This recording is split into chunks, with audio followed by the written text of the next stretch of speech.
내 머리는 너를 잊은 지 오래, 내 발길은 너를 잊은 지 너무도 오래.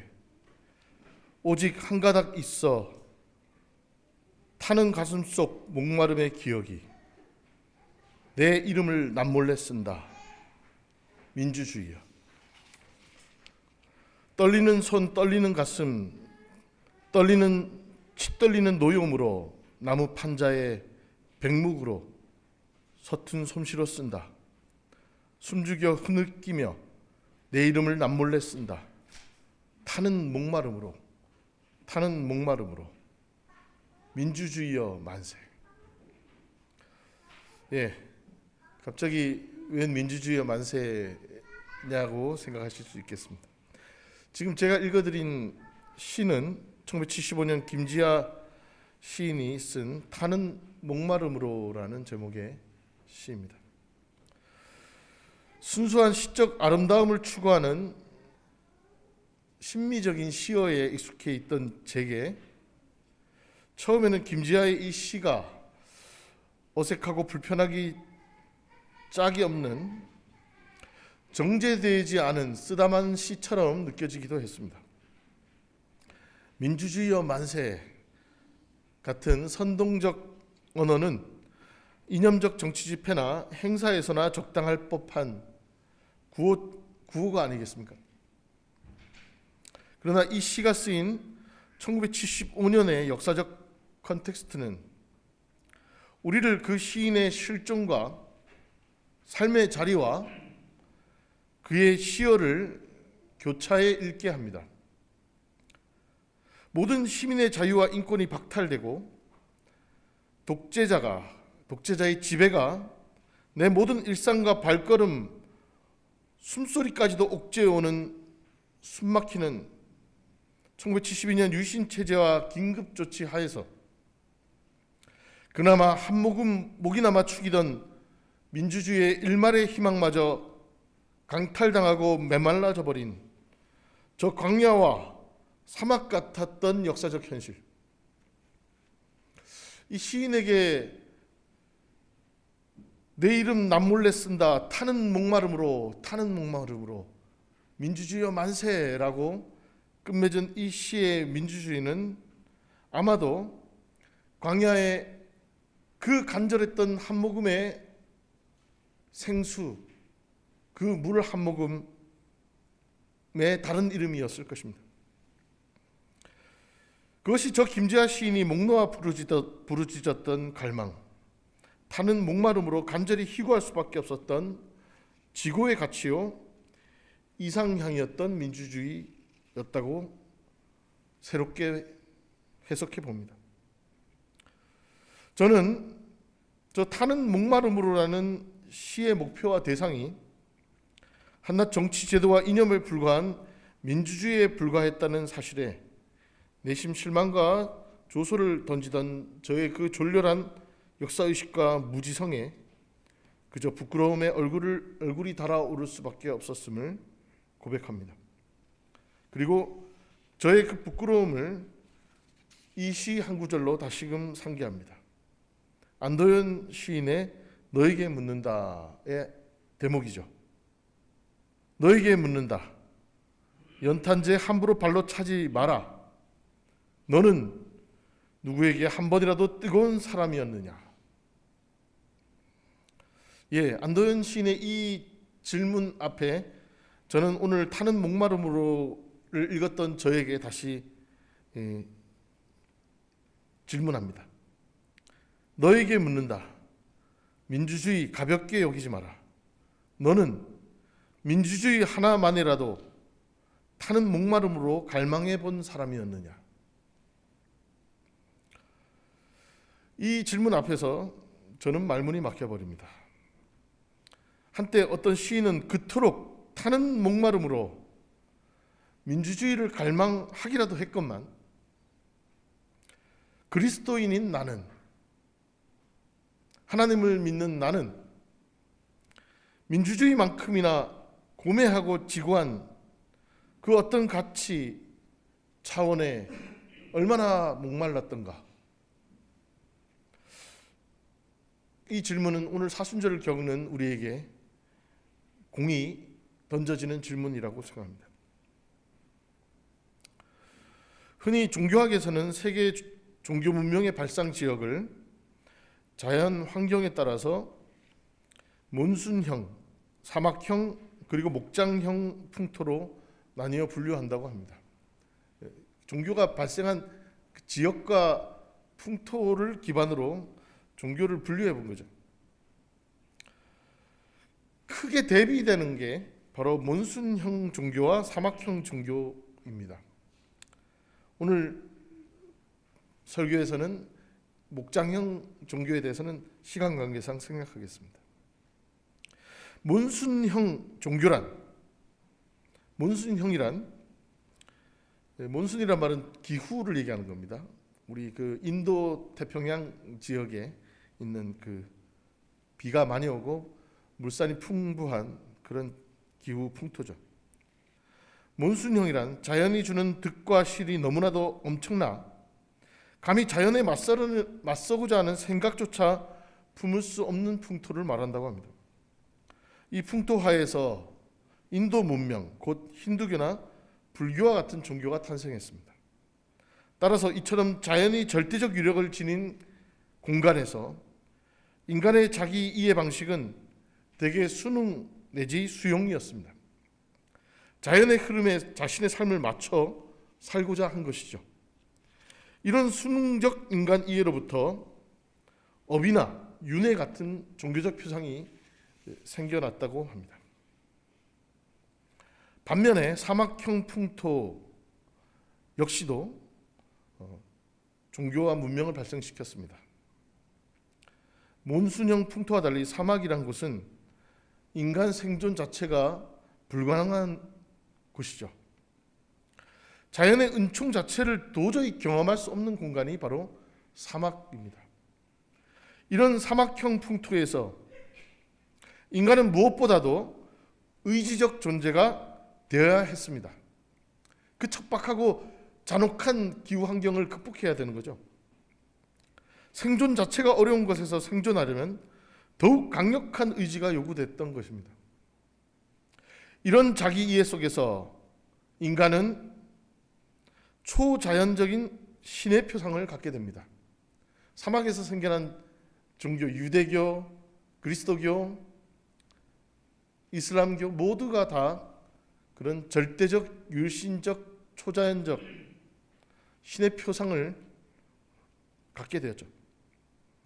척박한 풍토를 이겨내기 위해 자연을 능가하는 초자연적 종교가 요구되었던 것입니다. 이에 해당하는 것이 바로 히브리 종교였고 이집트의 종교였습니다. 이집트의 문명이었습니다. 이러한 사막형 종교 유형은 자연을 정복하고 발전시키는 에토스를 발생시켰습니다. 성서가 말했듯 땅을 지배하고 생육하고 번성하는 종교가 바로 이 사막에서 생겨난 것입니다. 수능적인 종교성을 지닌 힌두교와 불교로서는 도저히 생각할 수 없는 사막형 종교의 업적이었습니다. 하지만 지금처럼 우리는 지금 사막형 종교들이 득세하고 있는 시대를 바라보고 있는데요. 지금처럼 온 인류가 느끼는 생태적 위기와 세계전쟁의 중심에 바로 이런 사막형 종교가 장본인으로 서 있는 현실에서 사막형 종교에 내재된 의지적 종교성의 한계가 여실히 드러나고 있음을 인정하지 않을 수 없습니다. 오늘날 기계론적 세계관에 충실하여 자연을 지배와 착취의 대상으로 전락시킨 기독교에 기반한 서구 근대 문명, 극단주의와 근본주의에 함몰되어서 독재적 폭력을 제어하지 못하는 저 사막형 종교들의 열전 앞에서 우리는 지난 우크라이나 러시아 전쟁, 팔레스타인 전쟁, 그리고 최근에 지난 주간에 우리가 목도한 미국의 이란 침공, 이 모든 전쟁의 배후에는 사막형 종교의 DNA가 작동하고 있다는 것을 인정해야 합니다. 우리는 출애굽 이후에도 여전히 자기 생존의 이기심과 공포, 탐욕 앞에서 하나님을 오히려 시험하고 폭력과 분노를 쏟아내는 저 무도한 이스라엘 백성들의 환생과 컴백을 씁쓸히 바라보고 있는 것입니다. 사막형 종교가 그렇게 처음부터 나빴던 거라고 할 수는 없습니다. 하지만 이 모든 문제의 근원에는 광야와 사막의 의미가 전도 왜곡되었기 때문이라는 가설을 세워보게 됩니다. 사막형 종교의 DNA를 지닌 우리 그리스도인들에게 사순절이란, 광야란, 사막이란 어떤 의미이며 어떤 의미여야 할까요?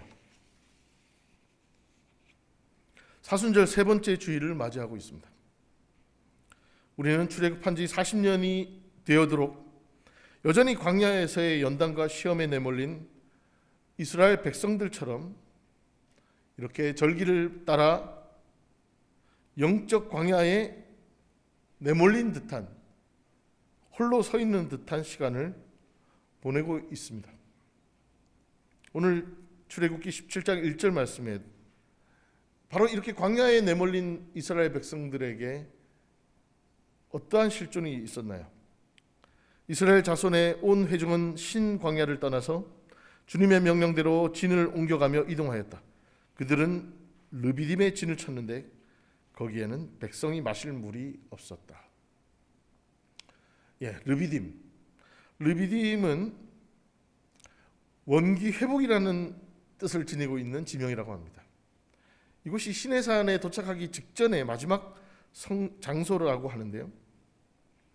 원래 여기는 원기 회복이라는 그 뜻이 가지고 있듯이 샘물과 개울이 풍성한 지역이었다고 합니다. 하필이면 이때 이스라엘 백성들이 당도한 그 계절에 르비딤은 가뭄 때라 물이 말라 있었다는 거죠. 이스라엘 백성들은 그 가혹한 행군 과정에서 말라버린 그 목을 축일 개울을 기대했지만 개울은커녕 샘물조차 없었습니다. 그들의 책망과 분노는 그들이 생명의 위협을 받을 지경으로 목말라 있었으며 개인의 문제가 아니라 사회와 공동체의 집단적 갈등이었음을 말해줍니다. 이들의 갈증은 단순히 자신의 생명을 부지하고자 하는 생존 욕구를 넘어서서 결국에는 하나님께서 우리 중에 거하시는 것이 맞는가, 즉 물의 존재 여부를 넘어서서 하나님의 현존에 대한 의심으로까지 치달았습니다. 그들의 원망은 앞서 15장에 출애굽기 15장에 마라의 쓴물 사건에 이어 두 번째 원망과 분노였습니다. 하나님은 이 이스라엘 백성들의 생존을 위해서라면 만나도 내리시고 메추라기도 주시고 필요할 때마다 물도 베푸신 분입니다. 이 르비딤에서도 하나님은 그들의 갈증을 이미 알고 계셨습니다. 그러나 이 갈증은, 광야의 갈증과 목마름은 그들로 하여금 번번이 하나님의 현존과 전능에 대해서 불신하게 만들었습니다. 여기서 우리는 중요한 우리 신앙의 교훈을 발견하게 됩니다. 타는 목마름은 간절함과 희망을 갈구하게도 되지만 이내 인내심의 한계에 봉착했을 때는 오히려 절망과 분노, 하나님에 대한 불신으로 이어진다.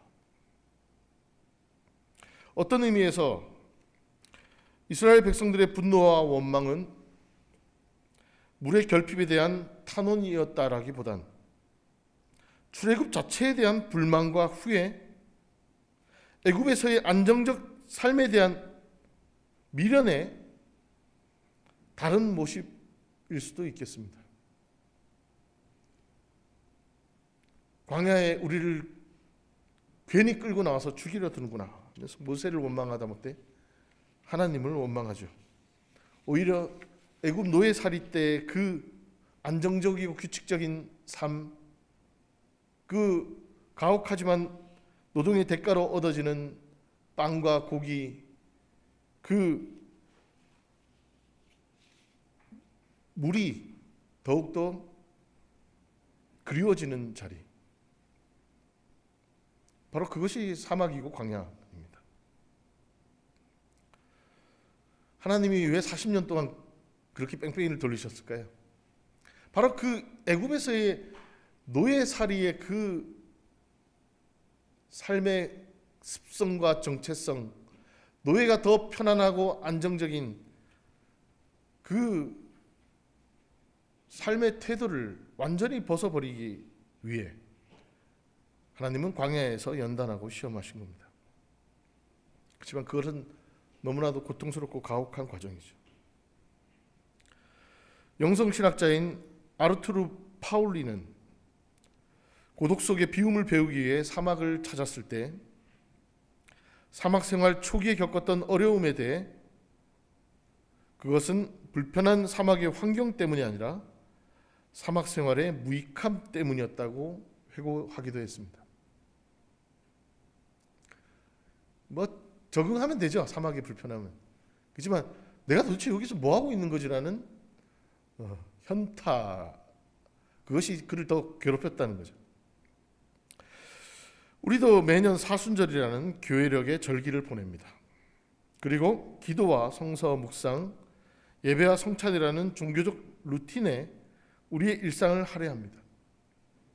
이러한 모든 시간들은 물리적으로나 그리고 세상의 자본주의적 이해 타산으로 보았을 때 아무것도 생산내지 못하는 무익한 시간처럼 보일 수 있습니다.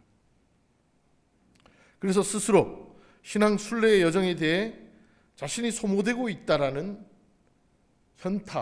현타라는 말 혹시 아시나요? 요즘 MZ세대들이 쓰는 말인데 현실 자각 타임을 줄여서 현타라고 한답니다. 현타가 올 수 있습니다.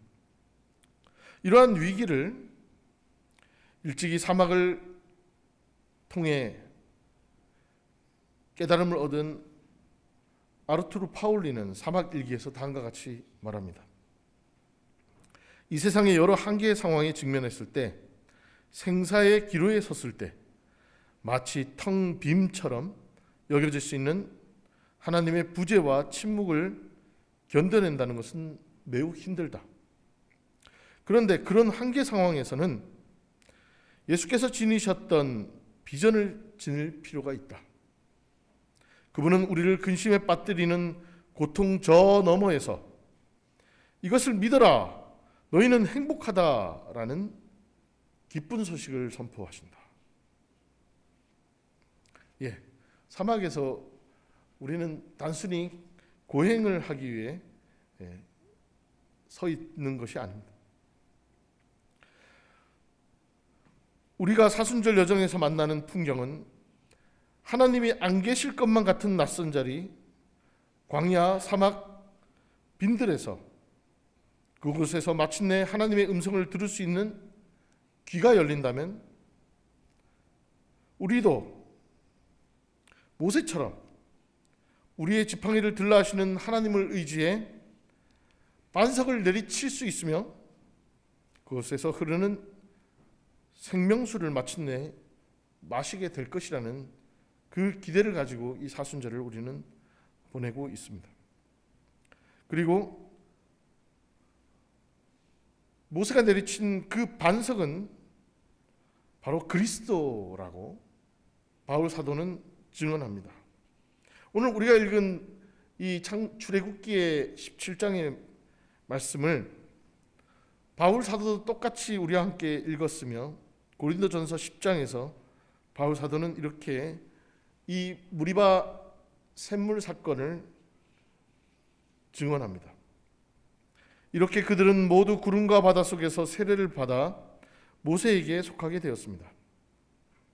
그들은 모두 똑같은 신령한 음식을 먹고 모두 똑같은 신령한 물을 마셨습니다. 그들은 자기들과 동행하는 신령한 바위에서 물을 마신 겁니다. 이 바위는 그리스도였습니다. 사순절, 우리는 광야에 서 있지만 이 광야를 버티게 해주는 그리스도가 우리의 반석으로 우리를 맞이합니다.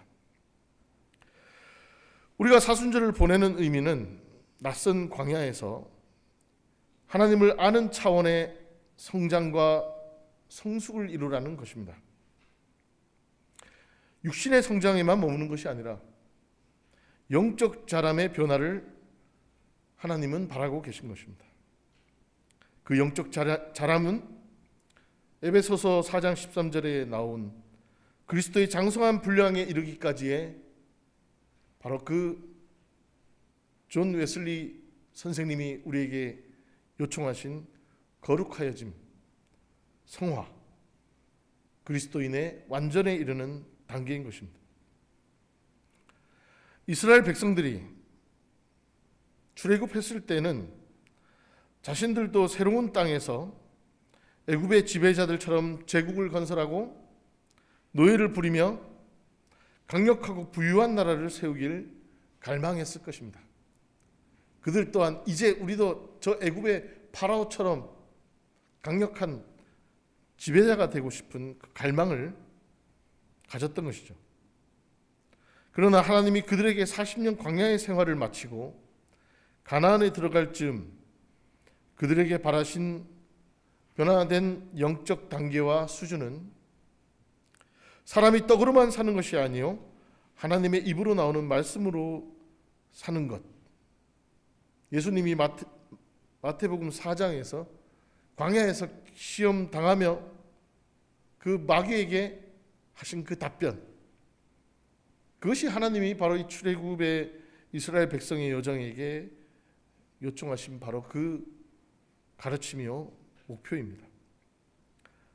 바로 하나님의 뜻, 하나님 입에서 나오는 그 말씀을 사는 민족이 되라. 바로 그것이 광야에서의 이스라엘에게 요청된 소명이었습니다. 하나님은 오늘도 르비딤에 이른 이스라엘 백성들의 필요를 이미 알고 계셨습니다. 하나님은 육체의 필요와 갈망에 대해서는 충분히 아시고 채워주십니다. 그러나 하나님은 광야에서의 연단을 통해 그들이 육체의 충족과 회복을 뛰어넘는 영적 자람, 영적 성장으로 나아가길 바라십니다. 우리도 바로 이스라엘 백성과 같이 지금 사순절 광야의 한가운데 서 있습니다.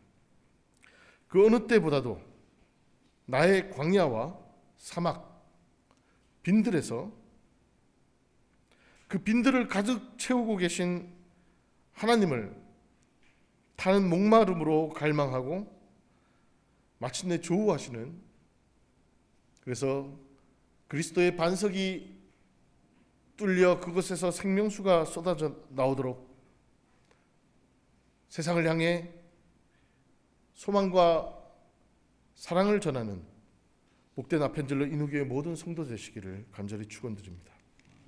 기도하시겠습니다. 주님, 광야에서의 무용함과 무익함에 불평하는 우리들의 모습을 발견합니다. 주님, 우리의 필요를 아시고 언제든 반석에서 샘이 나오도록 예비하시는 주님의 그 권능과 사랑하심을 온전히 의지하며 주께서 우리에게 그리스도의 제자로 부르신 그 의미와 뜻을 깨달아하는 복된 사순절이 될 수 있도록 주님 인도하여 주옵소서. 진정 이 광야의 시간, 빈들을, 저 텅 빈 빈들을 가득 채운 당신을 만나는 복된 우리가 될 수 있도록 인도하여 주옵소서. 예수님의 이름으로 감사하며 기도드렸습니다.